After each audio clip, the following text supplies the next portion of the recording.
update regarding Mohamed Amir? I mean, Safraz has basically said that he's okay, ready to go, and ready to join the squad. Yeah, Mohamed Amir trained yesterday for the first time. It was the first time he was allowed to go and see it, go and do. I think he had 25 minutes on the bike, and had a gym session. He was allowed to do that yesterday. He had another one today.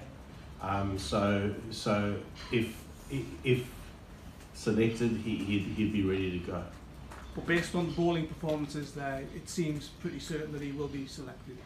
Look, in terms of selection, Inzi and I are going to talk tomorrow to finalise our squads.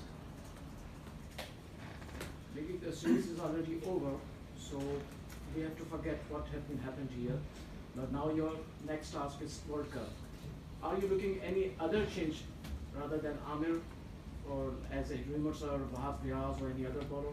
As I say, we're going to have that. We'll have that chat tomorrow, and then make that final decision. We've got until the 23rd, I think it is, to get our team in. So tomorrow we'll have a discussion about it. I have another question, that you have only the openers, two only openers. So you don't have any backup in the openers, and you don't have any backup of wicketkeeper. In case if the Safraz injured, so who will be the wicketkeeper of the team? Well, at the moment, Abid's in the squad. He is the reserve opener, and he was the backup wicketkeeper. Again, as I say, I'll defer the selection questions until Inzi and I have spoken tomorrow.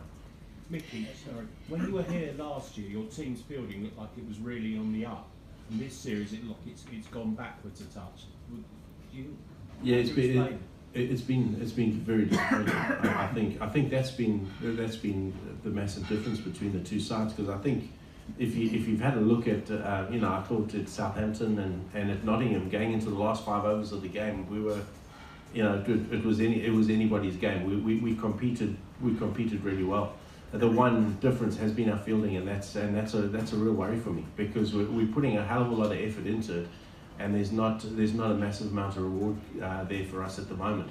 We'll just keep knocking away at it though, just to make sure that we get it up to speed, because you don't want to say and single out players, but we have a couple of young new players that weren't part of that regime. We're trying to equip them as best we can and bring them up to speed as quick as we can. Again, it's something that hasn't gone unnoticed, certainly with us, and it's something we're disappointed about. We need to do a bit of work on that for sure. Would you? Sorry. Yeah. How much of a miss has Steve Rixon been in that regard? He's no longer with the side. I know. Look, I think Stumper did a great job for us.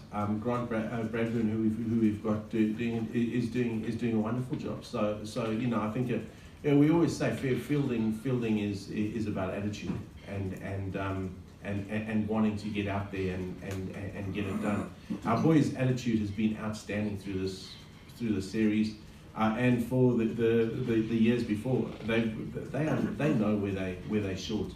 They know they've been short in this department, and they're not happy about it. They're working damn hard at it. Thank you.